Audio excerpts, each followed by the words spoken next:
आज हम बात करने वाले हैं एक ट्रू किडनैपिंग स्टोरी के बारे में जिसका नाम है बिलीव मी। ये फिल्म 2018 में रिलीज हुई थी और ये कहानी है एक बहुत ही ब्रेव लेडी लीजा मैकवे की। इस फिल्म का डायरेक्टर है जिम डोनोवन और IMDb रेटिंग है 7.2 आउट ऑफ 10। लेकिन ये फिल्म बाकी किडनैपिंग स्टोरीज से बिल्कुल डिफरेंट है। बाकी फिल्म्स में विक्टिम्स की सफरिंग और एस्केप ही दिखाया जाता है मेनली, लेकिन इस फिल्म में सफरिंग के साथ साथ उसने कैसे फाइट बैक की इसके ऊपर भी इक्वली जोर दिया गया है। उसकी जिंदगी हमेशा से बाकी लड़कियों के जीवन से हर पॉइंट पे अलग थी।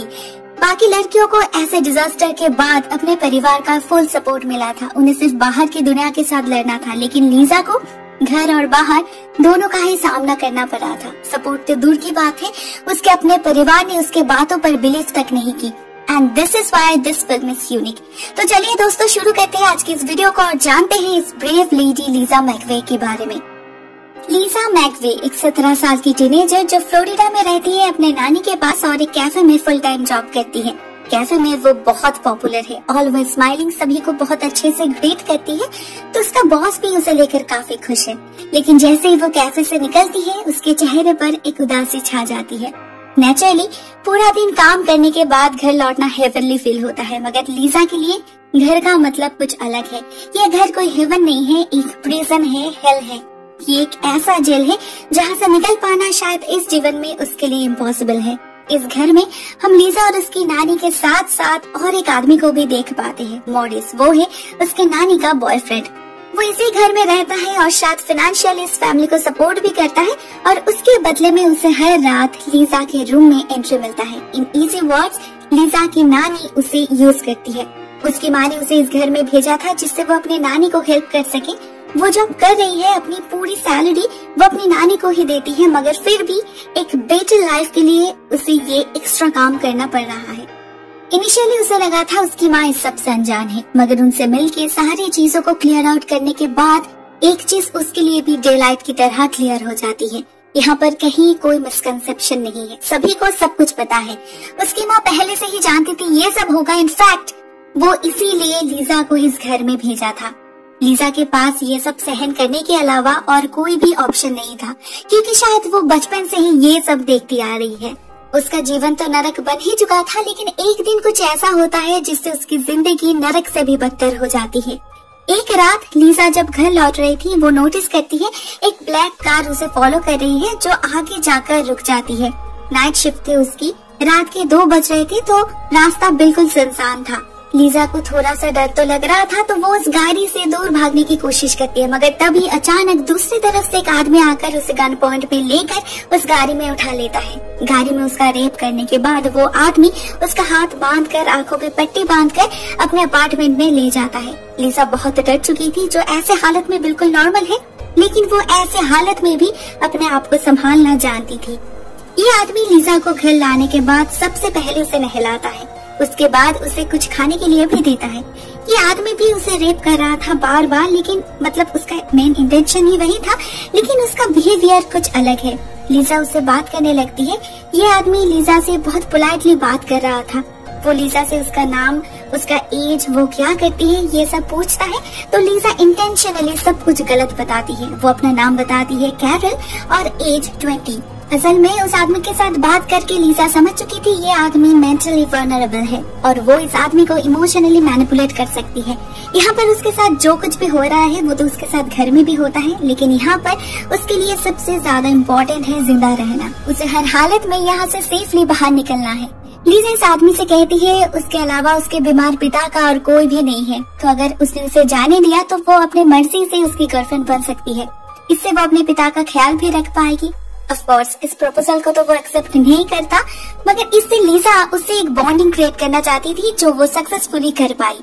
उसकी आंखों पे पट्टी थी तो वो कुछ भी ठीक तरीके से देख नहीं पा रही थी, मगर फिर भी जितना हो सके डिटेल्स वो याद रखने की कोशिश कर रही थी। यहाँ पर आते समय उसने उसके गाड़ी में रेड कारपेट्स देखा था। डैशबोर्ड पे मैग्नम वर्ड लिखा हुआ था। उसे पता है वो गाड़ी किस दिशा में जा रही थी। उसने ये भी नोटिस की थी वो लोग एक के बाद एक 10 सिग्नल क्रॉस करके एक इंटरस्टेट क्रॉस किए थे। इस घर में आने के बाद उसने 22 स्टेप्स पार करके फ्लैट में एंटर की थी, तो नेचुरली ये घर ग्राउंड फ्लोर में तो नहीं हो सकता। और यहाँ के स्टेयरकेस भी ग्रीन कारपेट भी था। उसे ये भी पता है इस आदमी के पास एक गन है, तो वो जितना हो सके शांति से काम ले रही थी। वो इस आदमी को बिल्कुल भी रोकने की कोशिश नहीं करती, वो बिल्कुल भी नहीं चिल्लाई, क्योंकि उसे पता है ऐसा करने से उसकी जान भी जा सकती है। वो रात बीत गई और नेक्स्ट डे था संडे। उधर उसके घर में उसकी नानी पुलिस को इन्फॉर्म करती है। टीवी पर भी ये न्यूज टेलीकास्ट हो रहा था जो वो आदमी भी देख रहा था, बट फॉर्चुनेटली कोई भी फोटो दिखाई नहीं जाता। फॉर्चुनेटली बिकॉज इस आदमी को पता नहीं चला लीजा एक माइनर है, क्योंकि उसने पहले ही उससे एज पूछते समय ये कहा था वो किसी बच्चे को मॉलेस्ट नहीं करना चाहता, और अगर उसे पता चल जाता लीजा एक माइनर है, उसने झूठ कहा था, तो वो आदमी जरूर उससे पीछा छुड़ाने की कोशिश करता, जिसका मतलब है वो आदमी उसी वक्त वहाँ पर ही उसका खून कर देता और उसकी लाश को ले जाकर कहीं पर फेंक देता, जो लीजा बिल्कुल भी नहीं चाहती थी। दूसरी तरफ पुलिस इन्वेस्टिगेशन शुरू कर देती है। उसकी नानी, उसकी माँ, सभी से वो लोग इंटरोगेट करते हैं और उसकी अपनी माँ और नानी क्लियरली ये कहते हैं इसमें हैरान होने की कोई बात नहीं है, शायद लीजा किसी लड़के के साथ भाग गई है, क्योंकि वो हमेशा से एक अनग्रेटफुल और सेल्फिश लड़की रही है। लेकिन जब ऑफिसर लोपेज उसकी बहन और कैफे ओनर से बात करते हैं तो उन्हें एक बहुत ही कॉन्ट्राडिक्टरी बात पता चलती है। उन्हें ये पता चलता है लीजा भाग नहीं सकती, वो बहुत ही रिस्पॉन्सिबल और हार्ड वर्किंग लड़की है, जरूर उसके साथ कुछ न कुछ गलत हुआ है। पुलिस तो अपना काम कर रही थी, मगर उधर लीजा भी अपने आप को सेफ रखने की पूरी कोशिश कर रही थी। वो बाथरूम जाने के बहाने, पानी पीने के बहाने घर में चारों ओर घूम रही थी। भले ही वो ब्लाइंड फोल्डेड थी और वो आदमी मैक्सिमम टाइम उसके साथ ही था, मगर फिर भी वो बहुत अटेंटिवली सारी चीजों को ऑब्जर्व कर रही थी, फील कर रही थी और अपने दिमाग में स्टोर कर रही थी। बातों बातों में वो उस आदमी के फेस को टच भी करती है, जिससे वो आदमी कैसा दिखता है इसके बारे में उसे हल्का सा आइडिया मिल जाता है। एक पॉइंट में ये आदमी उसका हाथ भी खोल देता है, मगर लीजा को पता था ये आदमी परवर्ट नहीं लेकिन साइको जरूर है। अगर उसने एक भी गलत कदम उठाई तो ये आदमी उसे शूट कर सकता है। इससे अच्छा यही है वो कुछ ऐसा प्लान करे जिससे वो यहाँ से निकल भी पाए और इस आदमी को सजा भी मिले। वो बाथरूम में हर जगह फिंगरप्रिंट्स छोड़ देती है। उसे बाथरूम में एक स्निकर भी दिखती है जिसका कलर और लोगो वो याद रख लेती है। इसके अलावा वो बेड के नीचे एक हेयर पिन भी छोड़ देती है। उसे इस घर में एक टेलीफोन भी दिखाई देता है, तो रात में जब वो आदमी सो रहा था वो छुपके से इस फोन से कॉल करने की कोशिश करती है, मगर वो आदमी उसे रोक लेता है। नेचुरली वो बहुत ज्यादा वायलेंट हो चुका था, लेकिन इस आदमी के साथ कुछ तो अजीब था। लीजा बहुत इजीली उसे शांत कर पा रही थी। वो जब उससे कहती है वो सिर्फ अपने बीमार पिता से एक बार बात करना चाहती थी, वो उन्हें ये कहना चाहती थी वो ठीक है, वो खुश है, वो आदमी बिलीव करने लगता है, वो आदमी उसे सिंपैथाइज करने लगता है। इनफैक्ट लीजा जब उसके बारे में झूठ मूठ की तारीफ कर रही थी, वो ये कह रही थी ये आदमी बहुत अच्छा है, काइंड हार्टेड, स्वीट, केयरिंग, ये है सब कुछ। वो बहुत शांत होकर सुन रहा था, बिल्कुल एक बच्चे की तरह। लीजा धीरे धीरे उसका ट्रस्ट जीत रही थी, उसे यकीन दिला रही थी वो उसे छोड़कर कहीं नहीं जाने वाली, उसे सिर्फ अपने पिता से एक बार मिलना है। वो आदमी शायद लीजा पर भरोसा करने लगा था और वो उसे और ज्यादा स्पेस देने लगा था, और इसी का फायदा लेकर लीजा उसके ही खिलाफ ज्यादा से ज्यादा एविडेंस गैदर कर रही थी। ऐसे हालत में उसे सिर्फ अपनी बहन की याद आ रही थी। उसे याद है उसने कहा था जो भी हो जाए कभी भी गिव अप नहीं करना। इस लेसन को ही लीजा अपने जीवन का मेन मोटिव बना लिया था, और इसी एनकरेजमेंट की वजह से ही आज लीजा ऐसी सिचुएशन को भी पेशेंटली फाइट कर पा रही थी। 24 घंटे बीत चुके थे और शायद लीजा का प्लान काम भी करने लगा था। लीजा के बिहेवियर से वो पागल इतना ज्यादा इम्प्रेस्ड हुआ था कि वो सच में लीजा को छोड़ने के लिए राजी हो जाता है। इसी बीच हमें शहर में और एक सीरियल किलर के बारे में पता चलता है जिसने लास्ट 6 मंथ्स में कई सारे लड़कियों का रेप और खून किया है। पुलिस इस केस को लेकर बहुत बिजी है। शायद इसे सुनकर लीजा के किडनैपर को लगता है यही सही वक्त है लीजा को छोड़ने का। पुलिस ऐसी छोटी मोटी केस में ध्यान नहीं देगी, और वैसे भी लीजा को उसके बारे में पता ही क्या है। लीजा को ले जाकर वो एक पार्क में छोड़ देता है और वो उससे ये भी कहता है अगर पुलिस उससे किडनैपर के बारे में पूछेगी तो उसे कहना है उसका किडनैपर ब्लैक, शॉर्ट और मस्क्यूलर था। वो गाड़ी लेकर निकल जाता है और एट लास्ट 26 घंटे के बाद लीजा किसी तरह से घर वापस आ पहुंचती है। मगर उसकी किस्मत तो देखो, जब वो अपने नानी से कहती है उसका किडनैप हुआ था, शी वाज ब्रूटली रेप्ड, उसकी नानी उसके बातों पर बिलीव तक नहीं करती, और उसका बॉयफ्रेंड मॉरिस तो लीजा को विप करने का भी अटेम्प्ट लेता है, क्योंकि उन दोनों को ही लग रहा था लीजा झूठ कह रही है, वो शायद किसी लड़के के साथ बिजी थी। एनीवेज इस केस को रिपोर्ट की गई थी, तो उसकी नानी इंस्पेक्टर लोपेज को कॉल करके लीजा के वापस आने के बारे में उन्हें इन्फॉर्म करती है। उन्हें लगा था शायद पुलिस भी उसकी इस झूठ मूठ की कहानी पर बिलीव नहीं करेगी, लेकिन इंस्पेक्टर लोपेज लीजा से बात करना चाहते थे। तो नेक्स्ट डे ही उसे पुलिस स्टेशन लाया जाता है और वो सब कुछ डिटेल्स में उन्हें इन्फॉर्म करती है, उन्हें हर एक डिटेल्स देती है, मगर इंस्पेक्टर लोपेज भी उसके बातों पर बिलीव नहीं कर रहे थे। एक के बाद एक डिटेक्टिव उसे इंटरोगेट कर रहे थे और वो बार बार उन्हें एक ही बात बोल रही थी, मगर सभी को ये कहानी बिल्कुल फेक लग रही थी। अगर उसका रेप हुआ है तो उसके शरीर पे कोई घाव क्यों नहीं है, वो क्यों नहीं चिल्लाई? अगर उसका हाथ फ्री था तो वो भागने की कोशिश क्यों नहीं की? लीजा उन्हें समझाने की बहुत कोशिश कर रही थी। वो किसी भी हालत में उस पागल को नाराज नहीं करना चाहती थी, उसे वहाँ से सेफली निकलना था, इसीलिए वो कोऑपरेट कर रही थी। मगर उन्हें तो लग रहा था लीजा सिर्फ अटेंशन पाने की कोशिश कर रही है। दो लेडी ऑफिसर्स को तो यह तक लगता है शायद लीजा इन स्टोरीज को टीवी से कॉपी कर रही है। शायद वो कुछ ज्यादा ही टीवी देखती है। मतलब उनकी प्रॉब्लम यही है, लीजा कैसे इतने सारे डिटेल्स याद रख पाई। वो जरूर झूठ कह रही है और उनके पास अभी ऐसे झूठ मूठ के कहानी के लिए कोई भी वक्त नहीं है। वो लोग वैसे ही इस किलर को लेकर बहुत ज्यादा प्रेशर में है। अब ये जो सीरियल किलर है, हमें जैसे पता है उसने लास्ट 6 मंथ्स में ऑलरेडी 10 लड़की का रेप और खून कर चुका है। वो लड़कियों को स्टॉक करता है कुछ दिनों तक और उसके बाद उसी समय उन्हें उठाता है जब आसपास कोई भी विटनेस नहीं होता। उसके हर एक विक्टिम्स के बारे में बस एक ही चीज कॉमन है, हर एक लड़कियों को रस्सी से बांधा गया था। ये किलर बहुत ही ब्रूटल है। इनमें से कुछ लड़कियों का मौत स्ट्रैंगुलेशन की वजह से हुई थी, किसी के माथे पर गहरा घाव था और किसी को शूट किया गया था। किसी भी केस में ना एक भी विटनेस मिला, ना कोई भी क्लू था। हर डेड बॉडीज अलग अलग जगह से मिल रही थी। कोई भी पैटर्न नहीं था जिसे पुलिस फॉलो कर सके। सो ट्रूली पुलिस के लिए ये केस सॉल्व करना एक चैलेंज बन चुका था। तो ऐसे समय में लीजा जैसे एक छोटी सी बच्ची के बातों पर कौन टाइम वेस्ट करेगा। फाइनली लीजा से मिलने आते हैं डिटेक्टिव लैरी। लीजा उन्हें सारे डिटेल्स देती है, black car, red carpet, red bucket seats, magnum ward, 22 steps, green carpet, second floor. वो आदमी एक वाइट था, लेफ्ट हैंडेड, उसका फेस का भी वो डिस्क्रिप्शन देती है। इवन लीजा ये तक कहती है उसके घर में एक वाटर बेड है। और इतने सारे डिटेल्स से लैरी को पता चल जाता है लीजा झूठ नहीं कह रही है। फाइनली इस केस का इन्वेस्टिगेशन शुरू होता है। लेकिन जब हिप्नोसिस की बारी आती है तो परमिशन के लिए उसके घर में कॉल किया जाता है। फोन रिसीव करता है मॉरिस एज अ फादर, जो हिप्नोसिस से साफ साफ इनकार कर देता है। उससे बात करके लैरी को डाउट होता है, कोई पिता अपने बेटी को लेकर इतना केयरलेस कैसे हो सकता है। वो लीजा से बात करते हैं और तब जाके उन्हें पता चलता है लीजा के साथ इतने सालों से उसके घर में क्या क्या हो रहा था। मॉरिस को अरेस्ट कर लिया जाता है और लीजा को सेफ हाउस फॉर माइनर्स में ट्रांसफर किया जाता है। इस केस को लैरी बहुत सीरियसली स्टडी कर रहे थे। लीजा के अकॉर्डिंग एक स्केच भी बनाया जाता है। लीजा लैरी को उसके फिंगरप्रिंट्स के बारे में, हेयर पिन के बारे में इन्फॉर्म करती है और वो ये भी कहती है उसने लौटते समय गाड़ी में अपनी उंगली काट के ब्लड स्टेन भी लगाई थी। लीजा को ये भी याद है लौटते वक्त वो आदमी गैस स्टेशन पर रुका था और उसके बर्ताव से ये क्लियर है वो लड़कियों से नफरत करता है। लीजा ऑलरेडी इनफ डिटेल्स दे चुकी थी, लेकिन लैरी को और भी ज्यादा इन्फॉर्मेशन चाहिए था, तो वो लीजा को फोर्स करते हैं और इसी वक्त लीजा को अचानक से याद आ जाता है उसने शायद इसी गाड़ी को पहले भी देखी थी, मतलब इस व्यक्ति ने उसे पहले भी फॉलो किया था।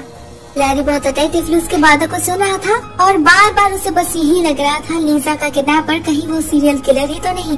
कई सारे पॉइंट्स मैच कर रहे थे, तो वो लीजा के कपड़ों को फॉरेंसिक के लिए भेजते हैं और उसके कपड़ों से वही रेड थ्रेड्स मिलता है जो बाकी सारे विक्टिम्स के शरीर से मिला था। लैरी श्योर हो जाते हैं ये किडनैपर और वो सीरियल किलर सेम व्यक्ति है। लीजा को लेकर लैरी उसी स्पॉट में वापस जाते हैं जहाँ से उसे किडनैप किया गया था और लीजा उस दिन को याद करके रिवर्स साइकोलॉजी की मदद से उन्हें लीड कर रही थी। तो अल्टीमेटली वो लोग उस जगह पर जाकर पहुँचते हैं जहाँ पर उस व्यक्ति ने लीजा को उस रात छोड़ा था। लीजा श्योर है उस व्यक्ति का घर यही आसपास ही है, क्योंकि उसे याद है उस दिन उसके घर से यहाँ तक आने के लिए ऑलमोस्ट 20 मिनट्स लगा था। उस दिन को याद करके इतने सारे डिटेल्स दे पाना बहुत मुश्किल था, लेकिन लीजा ने कर दिखाई। पुलिस को उस गैस स्टेशन के कैमरा से एक आदमी का फोटो मिल जाता है जो काफी हद तक लीजा ने जो स्केच बनाई थी उससे मैच कर रहा था और टाइम भी परफेक्ट था, 3:35। इस आदमी को ट्रैक किया जाता है और उन्हें वो गाड़ी भी मिल जाती है। लीजा को फोटो दिखाने पर वो एश्योर करती है ये वही आदमी है, तो उसके घर को भी सर्च किया जाता है और उन्हें उसके घर से लीजा की फिंगरप्रिंट्स, हेयर पिन्स और उसके गाड़ी से लीजा का खून भी मिलता है। पता चलता है वो आदमी लेफ्टी है जैसा कि लीजा ने बताई थी, तो उसे अरेस्ट भी कर लिया जाता है। इन्वेस्टिगेशन से पता चलता है इंस्पेक्टर लैरी का केस बिल्कुल सही था। ये वही इनफेमस सीरियल किलर है बॉबी, जिसने 10 लड़कियों का खून और 50 से भी ज्यादा लड़कियों का रेप किया है। लीजा को तो जस्टिस मिल ही चुका था, साथ ही साथ और कई सारे लड़कियों को भी उसकी इस ब्रेव अटेम्प्ट से मदद मिली थी। लीजा फिर से उस नरक में वापस नहीं गई। उसके अंकल और आंट ने उसे पनाह दी थी। वहाँ पर उसने उसकी जिंदगी की सबसे खूबसूरत कुछ लम्हे एंजॉय की।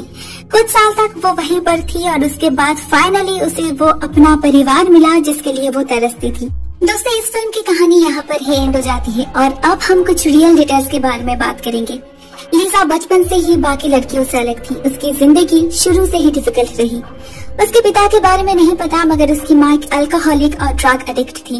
वो जब सिर्फ 14 साल की थी तब वो अपनी नानी के साथ रहने लगी और तब से ही उसके ऊपर रेगुलरली सेक्सुअली और इमोशनली अब्यूज किया जाता था। लगातार 3 साल तक ये सब चला और इनिशियली उसे लगा था वो जरूर एक न एक दिन इस नरक से बाहर निकल पाएगी, लेकिन जब वो 17 साल की हो गई और उसकी जिंदगी वैसे की वैसे ही रह गई, वो धीरे धीरे होपलेस होने लगी थी। वो और सहन नहीं कर पा रही थी और फाइनली एक दिन वो सुसाइड करने की डिसाइड करती है। वो एक सुसाइड नोट भी लिखती है और उसका प्लान था काम से लौटने के बाद वो अटेम्प्ट लेगी। 3 नवंबर 1984, just like any other day, वो सुबह काम पर निकल जाती है। उसी दिन उसका डबल शिफ्ट था, तो रात 2 बजे काम खत्म होने के बाद वो अपने बॉस को फाइनल गुड बाय कहती है, उन्हें थैंक्स कहती है और घर लौटने लगती है। इस जीवन को खत्म करने के लिए वो बिल्कुल मेंटली प्रिपेयर्ड थी। लेकिन इसी रात कुछ ऐसा होता है जिससे उसे अपने जीवन के प्रति खोया हुआ प्यार उसे वापस मिल जाता है। उस रात उसे then famous serial killer Bobby Joe long अपना अगला टारगेट बनाता है। उससे बात करके लीजा समझ चुकी थी उसे ब्रेन डिसऑर्डर है और इसी चीज का फायदा लेकर लीजा उसे मैनिपुलेट करती है। वो समझ चुकी थी रिसेंट किसी ब्रेकअप की वजह से बॉबी लड़कियों के प्रति इतना बेटर है। लीजा उसी बात को अपना स्ट्रेंथ बना लेती है और बहुत ही प्यार से बिल्कुल एक बच्चे की तरह उसे ट्रीट करने लगती है। उसे यकीन दिलाता है वो उसके साथ खुश है और वो उसको समझती है। वो जानती है बॉबी एक अच्छा इंसान है, सिर्फ लोग उसे गलत समझते हैं और उसका यही प्लान काम करने लगता है। बॉबी उस पर ट्रस्ट करने लगता है और लीजा उसके सामने बार बार अपने बीमार पिता के बारे में कहकर उसे इमोशनली ब्लैकमेल करने लगती है। अल्टीमेटली 26 घंटे के बाद कंटिन्यूअसली रिपीटेडली उसे रेप करने के बाद बॉबी उसे छोड़ने के लिए राजी हो जाता है। इससे पहले कोई भी लड़की उससे इतने अच्छे से बिहेव ही नहीं की थी और लीजा की बिहेवियर ही उसकी प्लस पॉइंट थी। बॉबी उसे क्लियरली बता दिया था, चिल्लाओगी तो मुझे तुम्हें मजबूरन मारना पड़ेगा, और इसी बात को लीजा रिलीजियसली मान रही थी। वो बिल्कुल भी फाइट नहीं की, बिल्कुल भी नहीं चिल्लाई, वो चुपचाप अपना काम कर रही थी और इसी कारण की वजह से शायद बॉबी चाहकर भी उसे नहीं मार पाया। वो उसे एक जंगल के आसपास ले जाकर छोड़ दिया, लेकिन जैसे ही लीजा भागने लगी उसे अपनी गलती का एहसास हुआ और वो फिर से उसे ढूंढने लगा। बट फॉर्चुनेटली लीजा तब तक कहीं छुप गई थी जिससे वो उसे ढूंढ नहीं पाया और पुलिस भी वहाँ पर पेट्रोलिंग कर रही थी, तो वो ज्यादा देर तक वहाँ पर वेट भी नहीं कर पाया। फिल्म में जैसा दिखाया गया है, लीजा के बातों पर पहले कोई भी बिलीव नहीं किया, लेकिन बाद में वही इस सीरियल किलर को ढूंढने में पुलिस की मदद की। उसके लीड्स को फॉलो करते हुए ही पुलिस उस किलर तक पहुंच पाए जो पिछले कई दिनों से इम्पॉसिबल लग रहा था। बॉबी जब लीजा को छोड़ने गया था तो वो एक एटीएम में रुका था जो एक मॉडल के पास है, और इसके अलावा भी लीजा आंखों से पट्टी हटाने के बाद बस कुछ सेकंड के लिए बॉबी का फेस और वो गाड़ी देख पाई थी। यही सब डिटेल्स वो पुलिस को दी थी। पुलिस तब उस एटीएम कैमरा में सर्च करती है और उन्हें उस रात 3 से 4 बजे के अंदर एक ही आदमी दिखाई देता है और वो है बॉबी। इन्वेस्टिगेशन में पता चला है बॉबी का बचपन भी कुछ ठीक नहीं था। उसका मल्टीपल हेड इंजरीज था जिसकी वजह से वो बचपन से ही थोड़ा सा वायलेंट और अग्रेसिव था। उसकी पत्नी उसे छोड़कर चली गई, उसके बाद उसकी गर्लफ्रेंड भी उसे बिट्रे की। ये सब को वो टॉलरेट नहीं कर पाया और धीरे धीरे वो लड़कियों के प्रति उसका मेंटलिटी बिटर होने लगा। हालत कुछ ऐसी थी, वो लड़कियों से इन जनरल रिवेंज लेना चाहता था, इसीलिए जो भी लड़की उसे अकेली मिल जाती थी वो उसका रेप करता था। 1994 से 2019 मतलब लास्ट ईयर तक उसके अगेंस्ट केस चला और लास्ट ईयर 23 मई उसे डेथ सेंटेंस मिला। लीजा भी खुद एक पुलिस ऑफिसर है और उसने ये प्रॉमिस की है वो और किसी भी लड़के के साथ ये सब होने नहीं देगी। She is such a strong and extraordinary woman. इतना सब कुछ सहन करने के बाद भी वो सिर्फ खुद को ही नहीं संभाली बल्कि वो दूसरों को हेल्प करने के लिए भी बिल्कुल तैयार है। We should be proud of her. दोस्तों, मैं ये वीडियो यहाँ पर ही एंड करती हूँ। Thank you so much for watching this video.